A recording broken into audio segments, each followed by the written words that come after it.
Happening now, we go to the scene of a dangerous crash where a car came crashing in to a Dunkirk living room. Plus, the message from the county health director to those not wanting a COVID-19 vaccine. Well, we're done with the most amount of that snow that came down over the past 24 to 48 hours, and I really think you're going to like what's on tap for next week. We'll talk about it next as the news at noon starts now. Live and on demand, this is WNY News Now. A 24-year-old is facing charges after police say he crashed into a house in Dunkirk last night. Thanks for joining us for WNY News Now. I'm Justin Gould. New York State Police tell us Brandon Perry was speeding north on Urban Road when he lost control of his Jeep, crossing over the southbound lane and then struck a parked vehicle in the driveway of a home before crashing into the side of the living room. Perry, troopers say, was taken to Brooks Memorial Hospital with non-life-threatening injuries. Police say he was not wearing a seatbelt at the time of the crash. The owner of that house was home alone, sitting on a couch just inches away from being struck. Police say the resident suffered non-life-threatening injuries and plans to see a doctor for treatment. Well, as demand for the COVID-19 vaccine drops here in Chautauqua County, the local health department is now upping its game to educate the community about the importance of the shot. Christine Schuyler, Chautauqua County's Director of Health and Human Services, hopes as more venues reopen and life returns to a sense of pre-pandemic normalcy, more people will realize that vaccination is the way forward. The latest infections, Schuyler says, are among those 20 to 29 years old, a group that's not immunized. The health director says while she cannot prevent people from coming into contact with the virus, the vaccine will help build immunity to fight off infection and prevent spread. She understands that not everybody will be convinced to get the shot, though, but will continue to highlight the important role it has in rebounding from the past year. There will be some people that will never be able to persuade to get vaccinated. And that's okay. You know, we do have personal choice. I do hope that people can be more altruistic than that, though, and realize that the vaccination is our key to preventing disease. She hopes that through proper education and as more friends and neighbors in the community understand the importance of the shot, more people will choose to get immunized. Well, as the U.S. nears 200 million COVID-19 vaccine doses in arms, President Biden is working on the next phase of the battle against the pandemic. Elizabeth Rosales reports on the efforts to introduce a new tax credit to help ramp up vaccinations. With just over a quarter of Americans now fully vaccinated, President Biden is touting his successes. Today, we did it. Today, we hit 200 million shots. While looking to take the next major step in his plan to get more shots in arms. To put it simply, if you've been waiting for your turn, wait no longer. The president announcing a tax credit to give small and medium-sized businesses up to $500 per employee for vaccine-related time off. That includes getting the shot and time to recover from any side effects. No working American should lose a single dollar from their paycheck because they chose to fulfill their patriotic duty of getting vaccinated. The administration says the U.S. will have enough vaccines for every adult in the country by the end of next month. Whatever your circumstances, if you are 16 or older, you are now eligible for a free COVID vaccine shot. And we have the vaccine to deliver. As new case counts slowly decline across the country, CDC Director Rochelle Walensky is warning people. Sunday, we again saw almost 700 deaths in a single day. The U.S. is at risk of losing its recent progress as the variants take advantage of Americans getting lax with safety measures. In Washington, I'm Isabel Rosales reporting. Isabel, thank you. There are still a lot of people with questions, and they might be reluctant to roll up their sleeves. That's why the White House has also launched a new website. It's called getvaccineanswers.org to provide more info about the shot. Well, young musicians in Jamestown are receiving praise for their performances honoring veterans here in our community. The New York State School Board Association, through their program, the Champions of Change, honored Jamestown High School's band director Megan Murray, several middle school music teachers, and their students for their TAPS performances, which honor veterans. High school trumpeters performed the national anthem at the Veterans Day ceremony in downtown Jamestown last year and sent a player to the following memorial services. Middle school trumpeters, meanwhile, joined thousands of others from around the country in taps across America, which played outside their own homes on Veterans Day. The School Board Association also recognized a parade balloon writing initiative and Jamestown Board of Education member Nita Karbaka with the New York State School Boards Association Board Lifetime Achievement Award at their meeting this week. Certainly congratulations to all of them, and I think if you're going to choose a group to give back to, certainly veterans are one that mean so much. And we thank you for joining us for WNY News Now. As we get a check of some local news headlines this afternoon, let us know what you think about these stories and more in the comments down below, or simply say hello. We love to see you. Good to see Ed, good to see Kelly, Sheila, Charlie, good afternoon to you, good afternoon to Donna and Cindy as well. Hopefully you all are having a good day out there. Well, now let's get a first check of our weather forecast. Chief Forecaster Dakota Hunter joining us live with that. And Dakota, today might be a good day to hold on to your hat. I hear it's pretty windy right now. Yes, it is. I mean, you know, the wind gust already as a noon hour is up to 40 miles per hour right now. So it is a pretty windy day out there. And we still do have a few light. Yeah, and you just on cue, you see the camera shaking a little bit there. And you actually see just a few light snow flurries falling right now, freezing even right now at Salamanca. And you can see the snow moving on through. As often is the case, radar tends to overdo some of this. So this is not really widespread snow showers. It's those light little snow showers to snow flurries that are falling. This is what's left of what's been going on over the past 24 to 48 hours. After this ends, tomorrow will be a nice day, and I really think you're going to like what's coming up for tomorrow. But look at this, 34 was the high yesterday. Look at where we should be at 60 this time of the year. Unbelievable. 85 and 21 is the record high and low for this day. So through the afternoon, just mostly cloudy, chance for light snow showers at times. Again, we have them falling right now in some spots. Quite cold and breezy. 36 to 43 will do it. And look at this healthy west wind of 14 to 22 miles per hour. Gusts 30 plus. Notice the plus. That's why we put that there, to let you know that there could be wind gusts over that. And tomorrow will be a nice day. Plus next week, I really think you're going to like what's in store. We'll talk about it with that 42 degrees and sunny 7-day forecast later in the shoe. Justin? Fingers crossed, Mr. Hunter. Thank you. Well, all individuals released on parole could vote in New York under a bill that passed the Assembly yesterday and is now on its way to the governor's desk. The legislation passed in the Senate last month, and it will next head to the desk of Governor Cuomo. The governor has 10 days to either sign or veto it once it hits his desk before it becomes law. Now, currently, people who are released on parole and under community supervision for felonies have to wait months or years until they have the right to vote when they've been discharged from parole or reach the end of their supervision. Well, that can mean a long wait, as 5 to 10 years, according to some of the bill's supporters. 2 states, Vermont and Maine, don't restrict the voting rights of people with felonies, while 14 allow people on community supervision to cast their ballots.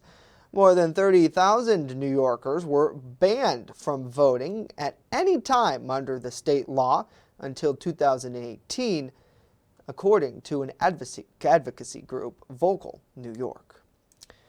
Well, New York State mass COVID-19 vaccination sites will soon take walk-ins for New Yorkers ages 60 and up.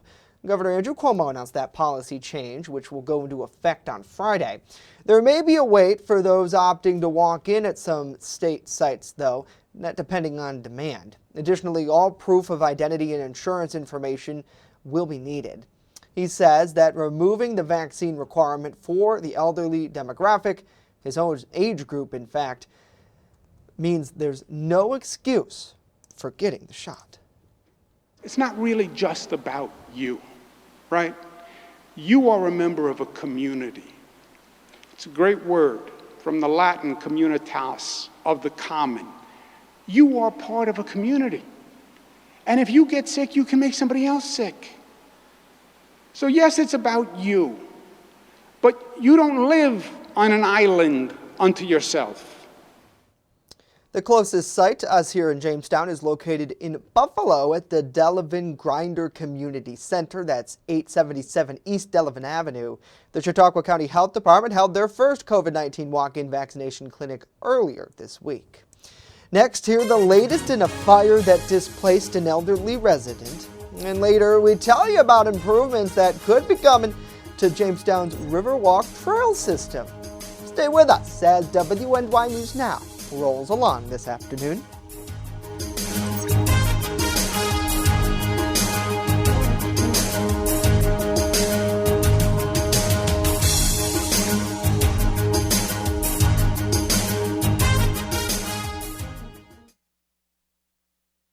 With coverage that matters, this is WNY News Now.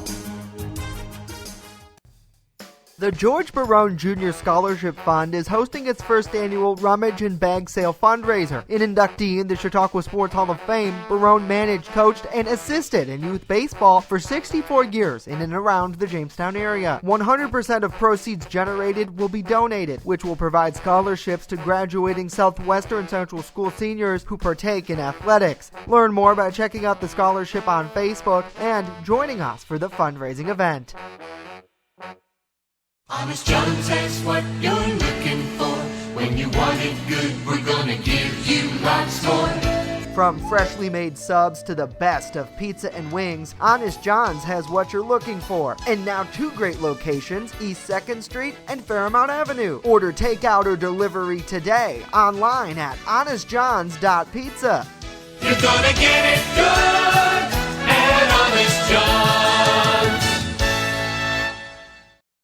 EagleZip.com is your local one-stop shop for all of your home and business computer needs. Located on Fluvan Avenue Extension, just outside of Jamestown, EagleZip.com sells and services all brands of desktops and laptops, as well as servers and network equipment for your business. All new computer sales include transferring your data from your old computer plus a 2-year warranty. Call EagleZip.com today. Stop by EagleZip.com today and let us make computers easy for you. Every cookie sold in the Girl Scout Cookie Program helps girls learn lifelong lessons in people skills, decision-making, money management, goal setting, and business ethics. It's amazing how much you can learn from a cookie. The Girl Scout Cookie Program. Think outside the box. You're watching WNY News Now, where coverage comes first. And welcome back to WNY News Now. An elderly Jamestown woman was displaced following a fire yesterday afternoon on Myrtle Street. This was the second time in 24 hours the Jamestown Fire Department was dispatched to Myrtle near Newland Avenue for a reported blaze. Jamestown Fire Chief Matthew Coon says a resident at 62 Myrtle Street returned home to find smoke coming from the first floor of her house. The woman, Coon says, was able to safely evacuate before first responders got there. She's doing okay. She's obviously upset and shaken up by the experience that she's had, but she's uninjured and she's safe, and that's always our main priority. Now, the cause of the blaze is still under investigation. Much of the fire damage appeared to be contained in the first floor of the single-family home. However, first responders did have to knock out all of the windows in order to find the origin of the fire. Well, high school wrestlers will soon be able to get back to the mat in Chautauqua and Cattaraugus counties. Section 6 Athletics announced the wrestling season will begin May 3rd in Chautauqua, Cattaraugus, Niagara, and Orleans counties. The wrestling season will now run through the end of June, along with baseball, softball, tennis, lacrosse, and track. However, the sport will remain on hold in Erie County after the Department of Health there recommended in January that school districts postpone or cancel their activities this season based on high levels of community transmission of COVID, and because wrestlers won't be able to wear masks while competing. Section 6 Athletics says the county reaffirmed that stance earlier this month. Now, a limited number of spectators will be able to attend matches. However, individual schools do have the ability to adjust that policy if they don't have room to safely host them. Well, Derek Chauvin was a Minneapolis police officer.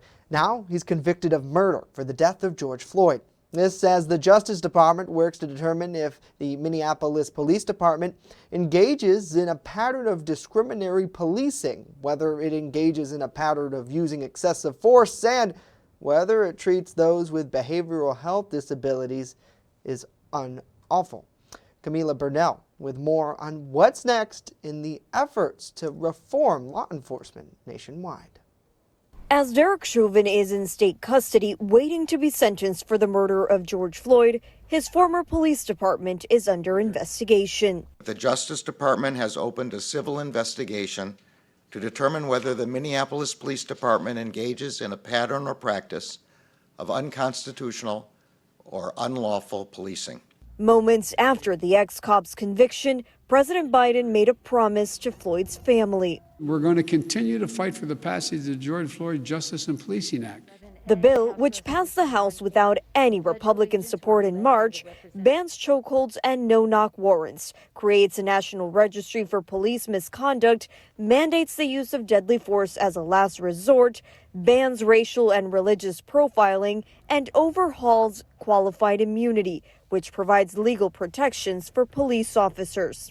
My brother's, his blood is on that bill, and that's that no chokehold law. But some Republicans feel the bill is too broad. You look at what the Democrats have proposed, and it's things like taking away qualified immunity. That is defunding police in a different way. You talk to good cops all across the country, they say if they're exposed in that kind of way, they won't stay in law enforcement. Still, members of both parties are working to see if they can reach a compromise in the Senate by the anniversary of George Floyd's death on May 25th. Justice for George means freedom for all. In Minneapolis, I'm Camila Burnell. Camila, thank you. The Justice Department says it's opening a civil investigation into the Minneapolis Police Department, with officials with Mpd saying they'll cooperate with the probe. Well, the Jamestown Board of Public Utilities will start their main flushing campaign this week. Officials with the utility company say pre-flushing starts on Friday, April 30th at 1 o'clock in the village of Falconer. Now, areas of Aldrin, Ralph, Maple Shade, and Valmere streets will be impacted first. The entire village of Falconer will be flushed from 8 p.m. Saturday, May 1st, to the overnight hours of Sunday, May 2nd, until all of that system is cleaned out. Now, during the flushing, water may be discolored on the north side of Jamestown as well in the village. Now, flushing of the remaining system will take place from 8:30 in the morning to 4:30 in the afternoon, Monday through Friday, May 3rd through the 7th, and May 10th through the 12th. The exception will be Wednesday, May 5th, when flushing will take place from 5:30 in the morning to 5 o'clock in the afternoon to accommodate downtown and Fairmount Avenue businesses and restaurants. Flushing that day could affect streets directly off of Fairmount and Route 394. A two-page colored-coded map showing which areas will be flushed on which days is posted right now at jamestownbpu.com. Important and always a sign of spring. We thank you for joining us for WNY News Now as we get a check of some local headlines. Let us know what you think about these stories and more in the comments down below. Simply send us a wave or even a thumb emoji. That's cool too. Great to see Amy. Good to see Lisa, Katie, Scott, Haley, Charlie, and Cindy as well. Hopefully you all are having a great day. We appreciate you joining us. Well, now let's get a check of our weather forecast. Chief Forecaster Dakota Hunter joining us in studio.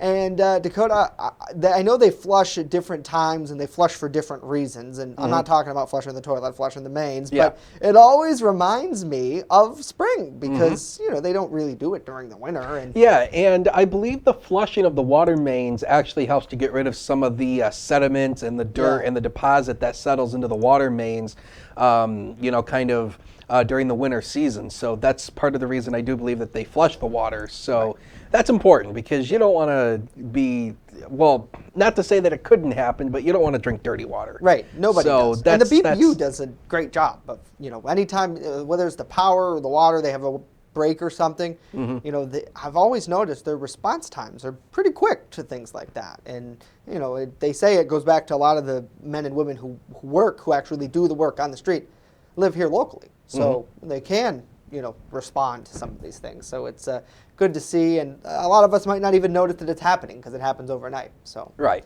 It's great to see. Unless you're one of the early birds and then you wake up to brush your teeth and you find brown water and you're like, that's well, the only I don't thing know about that. They're just flushing the mains. It's okay. Don't do your laundry. It's okay though. Yeah, the brown water. I've showered in brown water before. They were flushing the lines one day, and I took a shower, and I came out just fine. Did you? All right, so let's go to weather. Yeah, let's just go You're straight good, to weather. Dakota. All right, so the you. radar, we actually do have some snow showers across the region, and as I told you before, the radar tends to overdo some of this. So a lot of what you see right here is actually not steady snow. It's, a lot of it's actually of the flurries type variety, and that's pretty much going to be the case throughout the day with these scattered snow flurries basically across the area today. Big area of low pressure is now off the northeast coast, but we're still wrapped up in that cold air with a north to northwest wind flow aloft. That's still going to keep the cold air in place. Right now, downtown Jamestown, lots of clouds around, but at least there's no snow falling right now. 33 degrees. Look at this healthy west wind of 16. As I told you, there's that wind gust of 40 miles an hour. So the wind chill is down to 23. That's when you combine it with the average wind, but if you get that wind gust of 40, it's going to feel a whole lot colder than that out there. Don't forget, we have storm spotter training tonight at 7 o'clock from the National Weather Service in Buffalo. You can go to weather.gov/BUF/Skywarn to register for this training session. It's free to attend. All ages from 8 to 88 can get Skywarn training. Again, we highly recommend this because it's only spotters that see down at the ground. Remember, radar looks above the ground, not at the ground. So that's why spotters are very important. We need more of them. So please, I would highly consider that you take a spotter training class. So here we go for next week. This is what we were hinting about next week. Look at next Wednesday. 77 should be our forecast high for Wednesday. Now, some models are trying to spike us to around 80. Not confident on that yet, but I do think mid to upper 70s are going to be likely. Break out the grill. See my little man right there grilling? I think he's grilling steaks. I'm not sure what that is. But anyway, here's the setup going into next week. Big area of high pressure off the northeast coast.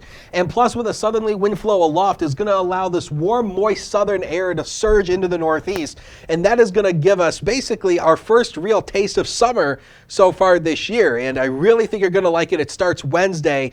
And I think Thursday and Friday also is going to be very warm. A little too early to throw out the numbers for that. But again, next week, I really think you're going to like it. But today we still got to go through these little scattered snow showers through the afternoon hours. It's a small chance, about 30 to 40% of anybody seeing that. We'll still see a few scattered snow showers this evening. Then look at tonight. It turns partly to mostly clear tonight. Tomorrow the sun will be out in good supply and the temperatures will go back up into the 50s once again. So it's going to feel a whole lot better tomorrow. And then by the time we get into Saturday, we'll see a few rain showers, mainly in the afternoon hours on Saturday as a storm system moves to our south and west. So here we go with the zone forecast. This is likely where we're going to top out today. I mean, we should be near 60 degrees this time of the year. There's no 60s anywhere on this board, but on the next 7 days of your life, I do see a close to 60 on Saturday, 58 there. And again, a best chance for showers in the afternoon. We're down to 46 on Sunday. Then look at the temperatures go up. 61 Monday, 75 Tuesday, and 77 next Wednesday. Spring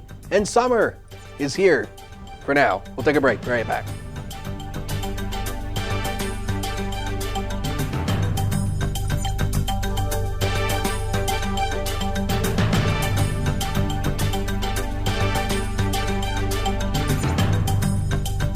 First Defense Weather is sponsored by 42 Degrees and Sunny, smoking deals on smoking accessories. Learn more at 42degreesandsunny.com. That's 42degreesandsunny.com. You're watching WNY News Now, your source for breaking news. Slow down. Slow down and move over. Move over. When you see signs, lights, vests, please give us some room. Slow down. Slow down and move over. When you need help, it's our job to help you, to save you, despite the danger. This danger is real. Do your part. Please. Slow down. Slow down. And move over. Move over. There's an old saying, there's no news in the newsroom. Well, It's true. The time I spend at the anchor desk is just part of my day. Most of our time is spent gathering stories in the community, stories that matter to you. We can't do it alone, and we need your help. When you see breaking news or have a news tip we should know about, drop us a line on Facebook today, email our news desk, or call our newsroom at 488-7226 so we can bring those stories straight back to you. I'm a survivor. I'm a survivor. I'm a survivor. Testicular cancer is the leading form of cancer in men aged 15 to 35. 1 in 250 men will be diagnosed with testicular cancer. But 98% will survive if detected early. As a survivor, I believe early detection is the key. Learn how to do a testicular self-exam and other important facts about testicular cancer at oneball4tc.com. With coverage that matters, this is WNY News Now. Welcome back to WNY News Now. Finally here today, a new full-service marina and pathway expansion might be coming to Jamestown's Riverwalk trail system. Jamestown City Council discussed proposals that would extend the trail system and purchase the Lawson boat and motor property. The property would cost $5,000, a fair market value assessment. A hearing is scheduled for next Monday at 7 o'clock to gauge public input on that sale. Now, once purchased, the city plans to develop and operate a full-service marina at that location. If the property is purchased, the Riverwalk bike trail would expand. The current trail section runs between 8th Street and Clifton Avenue near the future Riverwalk skate park site. We want to continue the Riverwalk. I mean, it's been awesome. I see more and more people taking advantage of it every day. So I think the more we can add to that, the better. And hopefully we can continue to do that. And I hope everyone's getting out there. Well, maybe not tomorrow or the next day. It will be a little cold for April, but weather will get better, and it's nice. It's a great asset to the city. Well, costs associated with that extension will be covered via a grant from the Ralph C. Wilson Jr. Legacy Fund. An additional 1,100 feet of new pathways will be covered by more than $70,000 in funding. Certainly, Councilman Nelson's right in that sense, Dakota, that maybe not the next couple of days weather-wise we can get out, but definitely next week from that 7-day you just showed. Perfect time to enjoy the Riverwalk and a marina. I think that'd be cool because I don't believe there's anywhere else where, besides like Celeron area, you can really dock your boat. I know that there's that park right off of 8th Street where you maybe can do some canoeing, but I know they've brought like the some of bigger, larger boats like the Chautauqua Belle in there, but I'm not sure if it has any hookups. That'd be something that we'd have to look into, but nevertheless, having another access to that waterfront. And have you been down that trail system, like the water system? I've actually not been down the trails. I have been down by where the two pedestrian bridges are down on Steel Street. I've been down on that, and that's a great place for a walk, by the way. I mean, if you're in the downtown area and you wanted to get a walk in, right down there by Steel Street, by the BPU power plant, is probably one of the best places to get a walk in because you got the two pedestrian bridges and you walk right over the Chautauqua and you get to see obviously the Washington Street Bridge that looks back into downtown and whatnot. So that's probably one of my favorite parts of the and this essentially of it is that area over there. What we're calling this newer section, which we're showing here, is more of like not such a urban section of the Riverwalk, where if people haven't checked it out, it goes pretty much along the larger portion of where the Chautauqua meanders coming from Chautauqua Lake. So you'd be walking towards Chautauqua Lake along that river section, and I mean it's really incredible. And I know that video is pre-COVID when they opened that. I noticed our